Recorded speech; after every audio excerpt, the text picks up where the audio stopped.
So am I and my family really moving to Russia, like 30,000 other Americans who've already headed over there? Now, if we were packing up to head overseas, how would we carefully arrive at such a big decision? Now, stay with me and I'll tell you how to think about relocation to anywhere in 2021. And if you know someone who's thinking about moving, even if it's just across town, please like this video and share if you think it would help them. Moving is just a huge life-altering decision. Now, I'll tell you what I'm doing this year about Russia at this time code right here.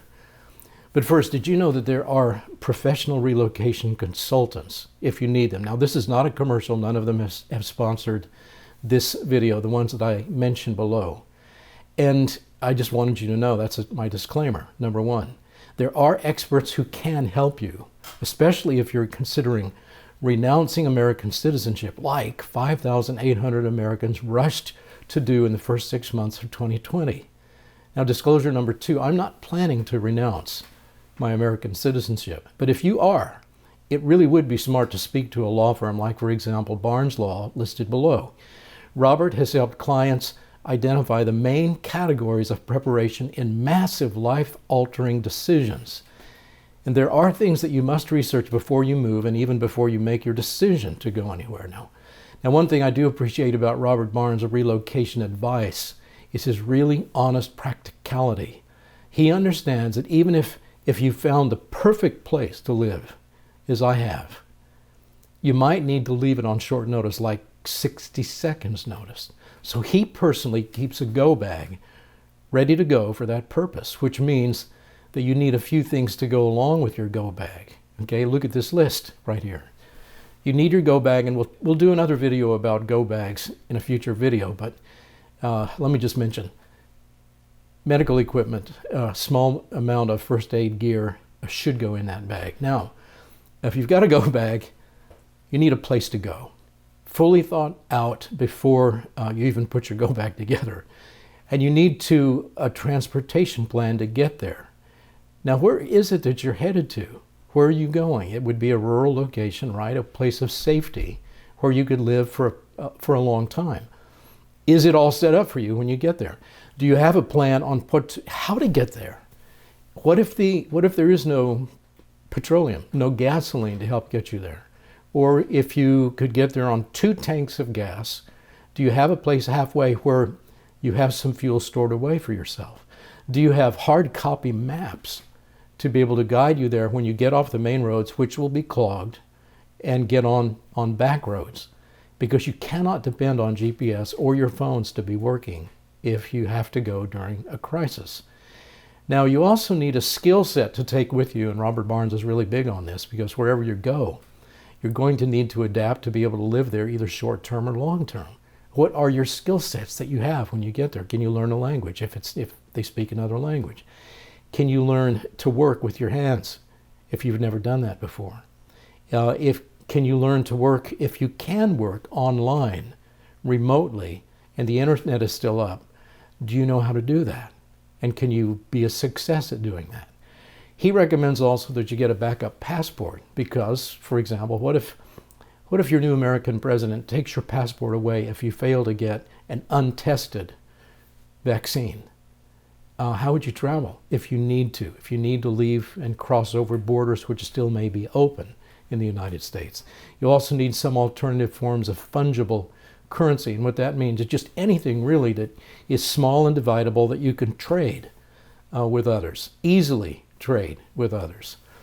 Junk silver is pretty good at that because it can be very, very small, little American coins that used to have silver, and silver price is doing this, so that those really would buy a lot. You know, and some of you who purchased bullets in 2019, when you got your first firearm, some of those little tiny items are going to be worth, just one of them, probably the price of 2 loaves of bread if you need to trade for that by mid-2021.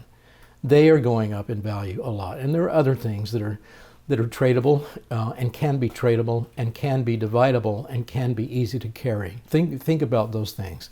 Invest in those things, collect some of those things, and have some of those things. Small radios. You can get those, especially if you have a family and you need and you must stay in touch with your family members as you're moving around. And those are available and they're not very expensive. And then, of course, defensive devices, which we won't describe a lot, but you know what those are. And you need not only to just own them, you need to be able to know how to use them dependably in a high-stress situation. You have to know how to be able to do that. Now, all of this, when you look at this list, all of this raises the question, what is going to happen in this country, in America? Now, have we just experienced a felonious overthrow of government? Yeah, we have. And does this mean that we're facing and looking at the end of civilization? No, it does not mean that. Will America experience something different and better, like a populist resurgence? And that is what I believe history teaches us is going to happen and what can happen. And so the reason that I've launched this channel is because I think that this is where history is going, and because the nation needs leaders who can chart the course for a new chapter of freedom.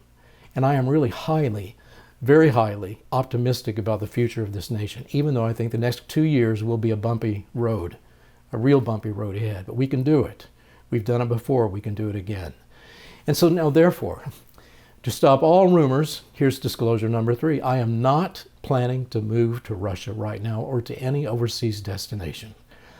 Now, of course, certain targeted citizens, some of you who may not have gotten a pardon at the very end of the hours of President Trump, you may need to live in exile for a short period and then come back to the country, but most of us can stay here and rebuild. Most of us can stay and rebuild. And so, where is the best place that you can do that in the United States? Now, I began asking myself this for my children's sake 2 decades ago when they were really young, to get a head start on time-consuming preparations. It takes time to get some of these things together. It takes time to give them valuable skill sets, which we began doing for all of our children when they were really young. I mean, giving them a work ethic is one of the most powerful things you parents can give to your children. Getting them backup passports, yes, all of them have those. And experiences in traveling, yes, all of them have that. Experiences migrating and homesteading and relocating. Now, I researched ideal places back 2 decades ago. Ideal places all over the world and across the United States. And we have landed today in a place which is much less imperfect than other places. Now, you'll never find a perfect place, but look carefully to see how close your preferred destination, if you're thinking about a place, how close can it meet these 14 evaluation points? Now, take a good look at this list. Is it rural? I mean, from what you've seen in 2020, you know that it will not be safe to be living in the cities. Do you have a place to go that's outside the cities? Look at this next one. Are the churches healthy? And I ask this because this is one of the most important things you need to learn and look at about a community and its moral condition. If the churches are really unhealthy and diseased, it's very likely that the entire community will be morally diseased and compromised also. Is there a wealth of neighborliness in that community? And this is one thing you can only see by getting in there, talking to people, spending some time there. If you have no other place to go, get a bed and breakfast, get a little hotel room, spend time, drive around, talk to people. All over, wherever you can go, meet them and talk to them and try to get a feel of the place and what they think of their own community. Is law enforcement constitutional, meaning is it decentralized? Are the young men who are on the law enforcement teams, the sheriff's office and the city police departments, are they homegrown? Are they local guys? What are the political demographics? And this is really important to see. If you could have looked at the political demographics in, for example, Minneapolis back in the 1990s, not that long ago, you would have seen the trajectory that city was on. And the bitter fruit of lawlessness reared its head just this year in 2020, both in the government and on the streets. And that's what will happen. If you go to a place where the political demographics are going to be lawless and liberal, even if it's just a little bit right now, the trajectory in a few years will resemble a place you don't want to be. You don't want to be living there. So don't go there now. Check out the political demographics before you go. Is there a large home-educated percentage? Now, what this will tell you, if you can look at that, there will be a kind of independence in that community. If you know what home education really is, and if you've seen families who've home educated, and if you can find a community that has a very high percentage of families who've been home educated, young people who are entering adulthood, starting their own families and home educating their own children, you'll see a kind of healthy independence that will make any community healthier and stronger and a better place to live. Now, are the gun laws constitutional? And how does law enforcement either enforce those laws or refuse to enforce those laws? Take a good look at that.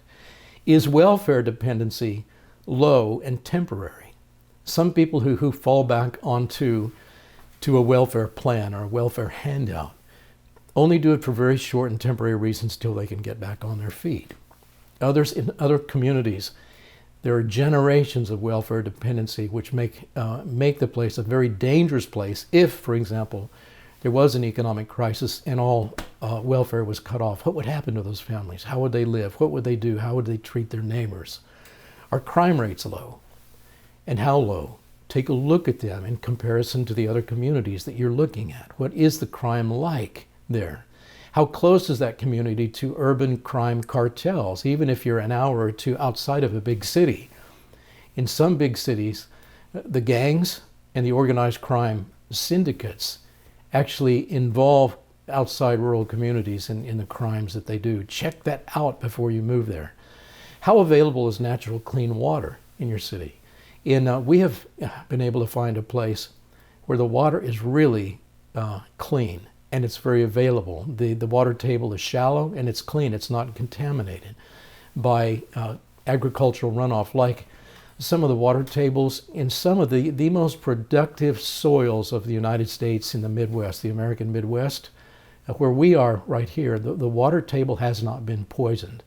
There are springs in our county. There are springs. There's a spring very close to our home where we can collect water and drink it straight out of the ground, and it's clean enough to do that. Now, how favorable is the soil and climate in the community that you're looking at? Because you will probably be using and leaning and falling back on the soil and agriculture to be able to live and survive. So what is the climate like? Is it a long growing season or long enough that you can master the soils there and the climate to make the situation work for you and your family? Is the farm economy resourceful? Take a look at your farmers, talk to them. Would they be able to put their heads together and decide how to diversify all their work and their assets and their land and their equipment to be able to supply the community what that community truly needs? And then finally, are state and local taxes low? Are they low enough that they won't be a burden to you? Take a look at that. There is no state income tax in our state. The local taxes are not really as low as they need to be, but the county is moving in the direction of getting rid of and repealing taxes that are unnecessary. And that's a good, healthy sign in the community. And so no matter where you live, even if it is near perfect, I have to say this before we close, you will need to perfect your resiliency for crises that could really happen anywhere you go. And of course, these things could happen right where you are currently living. There could be a labor crisis, a new pandemic that kills the supply chain, the inflow of food and medicine and business goods. There could be an economic crisis that threatens your savings, your investments, and other so-called guaranteed income streams that you've been depending on. They could evaporate. There are threats to them. Do you know what those are? Wherever you live, where you are now or where you're going, you need to realize that those could be threatened. And of course, there could be a major earthquake or other natural disaster that suddenly upsets the natural social order for months at a time. There could be an emergency that clogs the area's freeways. There could be terror attacks with chemical and biological weapons. Now, why am I mentioning this? These forms of civil collapse. I want to say this. Even if you experience one or more of these, it's not the end. It's not the end. I don't want you to fear them. I want you to think and be ready. Those who think defensively with even a small amount of preparation can survive wartime conditions. And our current political situation is bringing wartime challenges, which should be much less severe in the countryside than they would be in the city, and they will be in the city now. But the goal in any relocation that you're thinking about and considering, it should not be escape, running away from a hard life, but rather it should be moving to a place from which you can help lead and rebuild a broken nation. And it will be America's small local communities which take the lead in this, and you can be a part of it.